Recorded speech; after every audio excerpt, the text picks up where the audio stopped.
How to change language on REDnote app. Hey there, welcome to Insightful Tutorials. In today's video, I will show you the easiest way to change the language on REDnote app. Without further ado, let's get started. Open REDnote on your device. Tap on the Me tab available at the bottom. Next, tap on the settings icon. Now, select the general settings option. Under the display section, you will find languages. Tap on it. Currently, here are 3 language options available. Select the language of your choice. For example, I prefer English, so I will select it. Finally, tap the Save button available at the top. Then, the REDnote app will automatically restart and apply the language changes.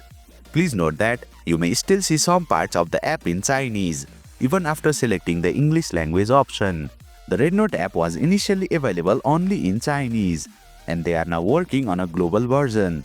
The translation process is ongoing, and these issues will be fixed in upcoming updates. So make sure to keep your app updated. And boom! You have successfully learned how to change the app language on REDnote. That's it for today's video. If you found this tutorial helpful, please don't forget to hit the like button and make sure to subscribe to our channel for more insightful tutorials.